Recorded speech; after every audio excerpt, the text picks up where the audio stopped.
The colony on the water planet was small, almost fragile, as if a strong wind could blow it away. Humans had arrived only a few years ago, and they had built their homes on the flat land near the wide alien sea. The sea stretched so far that even the best survey ships had not mapped its full size. Its waves could be calm 1 hour and wild the next. Storms rose without warning, and the water carried secrets that no one fully understood. Daniel worked at the water filtration plant. He was not a soldier or an officer. He was an engineer, the type of man who fixed pipes, checked gauges, and made sure the colony had clean water to drink. The others sometimes called him the quiet one, because he spoke little, preferring to let his hands and tools do the talking. Still, he loved the sea. While most feared it, he would walk near the shore after his shifts, staring out at the silver surface as if it might answer him back. On one stormy evening, everything changed. The storm-dark clouds rolled in fast like black ships crossing the sky. The air grew heavy and sharp with the scent of salt. Daniel had just finished repairing a broken filter when he noticed the wind whistling louder than before. He packed up his tools and prepared to return to the settlement. Most colonists were already indoors, locking their hatches against the coming storm. But Daniel paused when he heard a sound that did not belong to the storm. At first it was faint, almost lost in the crash of waves. A cry, a voice. Not human, but desperate. He looked toward the shore. The sea was violent, throwing white foam high into the air. Something dark moved between the waves. It was not driftwood, not a machine part, not a fallen supply crate. It was alive. Daniel's heart kicked in his chest. Someone or something was drowning. The decision. The colony's rules were clear. Do not risk your life in the sea. If someone was pulled under, rescue was almost impossible. The waves broke ships apart, and the currents carried bodies away in seconds. Every colonist knew this, and that was why most doors stayed shut during storms. But Daniel could not look away. He saw the figure struggling, arms thrashing weakly, ears flicking above the surface for a second before vanishing again. It looked too small to be a soldier, too fragile to fight against the sea. Before he could stop himself, Daniel dropped his tools and sprinted toward the shore. The sand stung his legs as the wind drove it against him. The water was icy when he plunged in, but he did not care. He dove forward, gasping as the waves slapped his face, and swam with strong, practiced strokes. The figure disappeared again. He searched, squinting through salt water and rain. Then he saw her. A girl, her hair tangled, her arms limp, her body sinking deeper. Daniel pushed harder. His lungs burned, his muscles screamed, but he reached her at last. He grabbed her wrist and pulled. She was heavier than expected, as if the sea itself wanted to claim her. He wrapped his arm around her chest and kicked upward. The storm tried to drag them both down, but Daniel refused. He had no plan, no promise of safety, only the simple thought that he would not let this life end before his eyes. The stranger, finally, he reached the shore. He collapsed on the sand, dragging the girl with him. Waves washed over them before sliding back, leaving both shivering and covered in foam. Daniel rolled her onto her side. She coughed, water spilling from her lips, and then gasped sharply as if life itself had rushed back into her chest. Her eyes opened. For a moment, Daniel forgot the storm. Her eyes were golden, glowing faintly even in the dim light. Her ears were not human, long and furred, twitching with every sound. A tail, sleek and soaked, lay heavy on the sand beside her. She was not one of his people. She was something else. Yet her expression was unmistakable.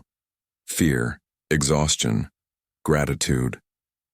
Daniel wrapped her in his jacket and whispered, "You're safe." He knew she would not understand the words, but maybe she would understand the tone. She stared at him, her chest rising and falling rapidly, and whispered something in her own language. The syllables were soft, trembling, but filled with meaning Daniel could not decode. Still, he felt it. She was thanking him. Shelter. The storm grew worse, and Daniel knew they could not stay on the beach. He lifted her carefully into his arms. She was light, fragile, as if the sea had stolen much of her strength. Step by step, he carried her back to his small quarters near the filtration plant. Inside, the lights flickered, but the walls held. He laid her on his bed and quickly fetched blankets, wrapping them around her. Her furred ears twitched, her golden eyes half closed as warmth slowly returned to her body. Daniel lit the small heater and placed it near her. He set water on the table, though he doubted she would drink yet. For a long time, he simply sat nearby, listening to her breathing, He wondered who she was. The colony had spoken of alien tribes living beyond the mountains, but no one had seen them up close. Was she one of them? Was she lost, or had the sea taken her from her home? The questions spun in his mind, but none mattered at that moment. What mattered was that she was alive. The first word's hours passed. The storm outside began to fade, the thunder rolling away into the distance. Daniel stayed awake, afraid that if he slept she might slip away again. At last, she stirred. Her ears twitched and her tail shifted beneath the blanket. Slowly she sat up, blinking around the room. When her eyes found him, she did not look afraid. Instead, she looked steady, almost calm, as if she had already decided she trusted him. She touched her chest and said something softly. A name, Daniel guessed. He could not repeat it, but he nodded and pointed to himself. Daniel. Her ears flicked again. She tried to repeat the sound. Well, he smiled despite himself. She had spoken his name. For a brief moment, in that small room with rain tapping against the windows, Daniel felt that the distance between human and alien was not so wide after all. The silent promise night fell. The storm had passed, leaving the world outside calm once more. But inside, Daniel's life had changed forever. He sat by the heater, watching the fox girl as she drifted back into sleep. She had almost been taken by the sea, but he had saved her. Now she rested under his roof, breathing softly, refusing to let go of his jacket even in her dreams. Daniel leaned back, exhaustion weighing on him, but a quiet thought stayed in his mind. He had not planned this. He had not sought her out. Yet somehow she was here, and he felt certain of one thing. She would not leave his side easily. And deep inside, he realized he did not want her to. The morning after the storm, Daniel awoke to the soft sound of movement. For a moment, he thought he was dreaming. His room was small, filled with the usual noise of machinery humming outside. Yet there was something different now. The fox girl was awake. She sat near the heater, wrapped in a blanket, her golden eyes wandering over his tools and scattered notes. Her long ears twitched at every sound, and her tail flicked slowly behind her. When Daniel stirred, she turned to him, tilting her head with a look that was half curious, half shy. For Daniel, it felt strange. His home had always been quiet, only filled with the clank of tools or the whisper of the sea wind. Now someone else was here, not human, not one of the colonists, someone who did not belong. Yet she looked as if she had already claimed a space by the heater, as if she had no plan to leave. Learning each other at first, they struggled with words. Daniel tried to teach her small things, pointing at objects and saying their names. Cup, he said, holding one up. She copied the sound clumsily, her voice soft but clear. She touched her chest again and repeated the name she had spoken the night before. It was difficult for Daniel to say, full of rolling syllables he could not shape with his tongue. He tried anyway, and she laughed, an unexpected musical sound that filled the room with warmth. Bit by bit, they found a rhythm. She repeated his words, sometimes correctly, sometimes not. When she stumbled, her ears drooped, and when she succeeded, her tail swayed in quiet pride. Daniel realized she was eager to learn, eager to connect. But she did not just learn from him. She taught as well. She showed him how to listen to the hum of water pipes in a way he had never noticed. She placed her hand on the wall of the plant and closed her eyes, then motioned for him to do the same. At first he heard nothing, but with patience he began to sense it, the faint tremor of water moving inside, the warning of a leak long before the gauges displayed it. Her people, Daniel realized, had lived close to water for so long that they could feel it in their bones. The colony whispers, it did not take long for others to notice. Daniel rarely drew attention, but the fox girl at his side made hiding impossible. When he walked to the supply depot, she followed, her steps light, her eyes sharp, her tail brushing the air behind her. Colonists stopped what they were doing to stare. Some whispered. Others frowned. Who is she? A farmer asked in low tones. Not human, another replied. From beyond the mountains, maybe. A guard narrowed his eyes. She shouldn't be here. The authority won't like this. Daniel heard the words but ignored them. He could not leave her alone in his quarters, and she seemed unwilling to let him out of her sight anyway. When he worked on machinery, she crouched nearby, watching intently. When he ate, she sat opposite him, imitating his movements with quiet curiosity. At night, she refused the bed and instead curled near the heater, her tail wrapped around herself like a shield. The whispers grew louder, but Daniel did not send her away. Something deep inside told him that if he turned her out, she would vanish forever, and for reasons he could not fully explain, that thought unsettled him more than the stares of the colony. The first test a week after the storm, a serious problem struck the filtration plant. A pipe deep underground burst, flooding one of the tunnels. Without quick repair, the colony would lose much of its clean water supply. Daniel gathered his tools and prepared to go. The fox girl stood in the doorway, her golden eyes steady. She pointed at herself, then at him, then at the ground, as if to say, "I come with you." At first, Daniel shook his head. The tunnels were dangerous, slippery, and half-submerged. But she refused to move aside. Her ears stood tall, her tail flicked sharply, and she repeated the gesture with more force. Finally, Daniel gave in. Together, they entered the tunnels. Water dripped from the ceiling, and the sound of rushing leaks echoed through the darkness. Daniel crouched, shining his light over the pipes, but the damage was worse than expected. The water sprayed violently from a crack, and every attempt to seal it failed. That was when the fox girl stepped forward. She pressed her palm to the metal, closed her eyes, and tilted her head as if listening. Her ears twitched. Then, with a gesture, she guided Daniel to a spot farther along the pipe. He tapped the metal and realized she was right. There was another crack forming, one the gauges had not detected. Guided by her senses, he worked quickly, sealing both leaks before the pressure grew worse. The water slowed, then stopped. The tunnel was safe. When they returned to the surface, soaked but alive, some of the colonists were waiting. They had feared the worst, but instead they saw Daniel alive, and the fox girl standing at his side, her wet tail flicking with pride. For the first time, a few nodded with respect. Growing closer after that day, her presence was harder to argue against. Colonists began to accept that she was not a threat. A farmer, once suspicious, asked if she could sense underground water for his crops. A mechanic requested her help in detecting pressure faults in the storage tanks. Slowly, her usefulness became clear. But to Daniel, she was more than useful. She was a companion. One evening, after finishing repairs, Daniel sat outside watching the sunset. The alien sea glowed orange, waves rolling gently for once. The fox girl sat beside him, her head tilted back, her ears catching the last light. For a long time, they said nothing. Words were still difficult, but silence was not uncomfortable anymore. She leaned slightly against his shoulder, and her tail brushed his arm. Daniel stiffened at first, unsure, but then relaxed. It was a simple gesture, not demanding, not fearful, just trust. He realized then how strange it felt to have someone choose to stay beside him. He had always been the quiet one, the one left alone after shifts, the one who walked the shore without company. Now he was not alone. Shadows of doubt still, not everyone welcomed her. Some colonists continued to whisper. They warned Daniel that aliens were unpredictable, that kindness could turn to danger. One evening, a guard from the authority approached Daniel directly. "You know this isn't allowed," the guard said firmly. "She doesn't belong here. If the higher officers learn about this, there will be trouble." Daniel looked at the fox girl, who stood close, her golden eyes unblinking as she watched the guard. She did not understand the words, but she understood the tone. Her tail bristled, her ears flattened.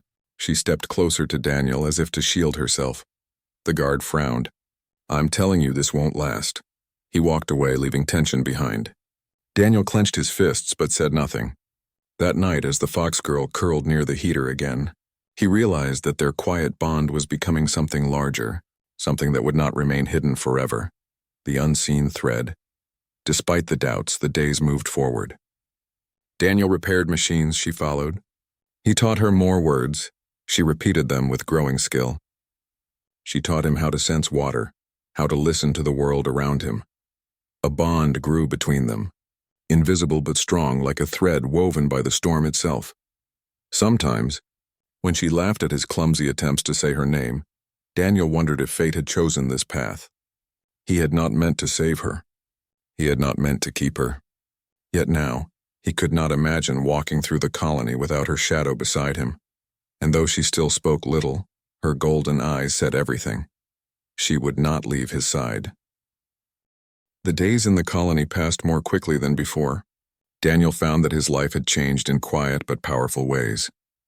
No longer did he walk the shore alone. No longer did he eat his meals in silence, and no longer did he face his long shifts without company. The fox girl was always there. She learned more words each day, her voice becoming clearer, her golden eyes always bright with curiosity. But beyond their bond, whispers had grown. Some colonists now trusted her, remembering how she had helped in the tunnels. Others still frowned, warning that her presence broke rules no one dared question. And the authority, the governing force of the settlement, had begun to pay attention. Daniel knew it was only a matter of time before someone came knocking. He just did not expect it to happen so soon. The authority arrives. One morning, as the sun lifted over the sea, 3 men in gray coats arrived at the filtration plant. Their boots struck the ground with sharp discipline, their faces expressionless. The one in front carried a data pad and spoke with clipped words. "Engineer Daniel Carter," the man said. "By order of the Colonial Authority, you are to surrender the alien in your care." The words fell heavy like stones. The fox girl stood behind Daniel, her ears flattening as she sensed the cold tone in the man's voice. She could not understand the language fully, but she understood enough. They wanted to take her. Daniel's chest tightened. "She isn't dangerous," he said firmly. "She's helped this colony more than you know." "That is not the issue," the man replied without emotion. "She is not human. The authority requires her for study and classification. If you refuse, you will face charges of obstruction." Daniel turned slightly, glancing at the fox girl. Her tail bristled, her golden eyes locked on the stranger's. She took one small step closer to him, as if declaring her choice without words. "No," Daniel said finally. His voice was low, steady. "She stays here," the men frowned. One made a note on the data pad. "Then you leave us no choice. This matter will be reported. You will be summoned." They turned and left, their coats snapping in the wind. The fox girl touched Daniel's arm, her ears trembling. "Daniel?" she said softly. It was both a question and a plea. He forced a small smile. "Don't worry," he said. "I won't let them take you. The colony divides. The news spread faster than fire in dry grass. Within a day, everyone knew the authority wanted the fox girl taken. Some colonists muttered that it was the right thing to do, that safety came first. Others argued that she had saved them more than once, that she deserved protection, not chains. At the supply depot, a farmer stopped Daniel. "You know they won't stop," he warned. "The authority doesn't back down. They'll come with more than words next time." Another colonist shook her head. "Don't listen to fear. She's one of us now. If the authority wants to drag her away, they'll have to go through us too." Daniel said little, but inside his thoughts were heavy. He had not meant to become the center of conflict. All he had done was save someone from drowning. Yet that one act had grown into something larger, something the entire colony now felt. The night before. That night, Daniel could not sleep. He sat by the heater, staring at the flickering light while the fox girl lay curled nearby. She opened her eyes after a while, watching him. "Daniel," she said softly. Her voice had grown stronger in recent weeks, her words easier. She touched her chest, then his, then pointed outward toward the sea. He tried to understand. "You mean, together?" She nodded slowly. Her ears twitched, her tail brushed against him gently. It was her way of saying she would not leave him, no matter what came. Daniel swallowed hard. He realized then that the choice was not only his. She had made hers already. The confrontation morning came with gray skies. The authority returned, this time with more men and armed guards. They gathered at the center of the colony, calling for Daniel to appear. The colonists gathered too, forming a wide circle. Some came out of curiosity, others out of fear, and some out of loyalty. Daniel stepped forward with the fox girl beside him. She stood tall despite the stares, her golden eyes defiant, her ears sharp against the wind. The officer in gray repeated his command. "Engineer Daniel Carter, surrender the alien immediately. She will be transported for study. This is final." Daniel took a deep breath. His voice carried across the crowd. "No, she is not a thing to be studied. She saved lives here. She is one of us now." Murmurs rippled through the colonists. Some nodded, others frowned. The officer raised his hand sharply. "You are out of line. You risk everything by defying us. Maybe, Daniel said, steady as stone. But humanity didn't come across the stars just to repeat the mistakes of the past. We didn't build this colony only to turn away from compassion. She's alive. She's here. And she stays. The fox girl stepped closer, her hand brushing Daniel's sleeve, her tail wrapping around her legs. She did not need to speak. Her presence said enough. The turning point. The guards shifted uneasily. The crowd was no longer silent. A farmer shouted, "He's right."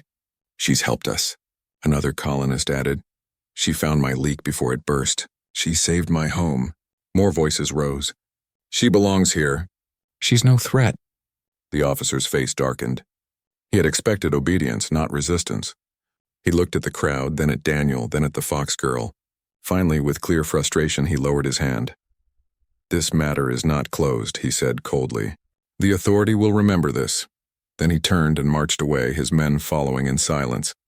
The colonists remained, their voices buzzing with energy. Some still doubted, but many more now stood on Daniel's side. The fox girl had gone from an outsider to someone worth defending. After the storm, when the crowd finally dispersed, Daniel and the fox girl walked back to the plant. The tension in his chest loosened only when they were alone again. He sank onto his chair, exhausted.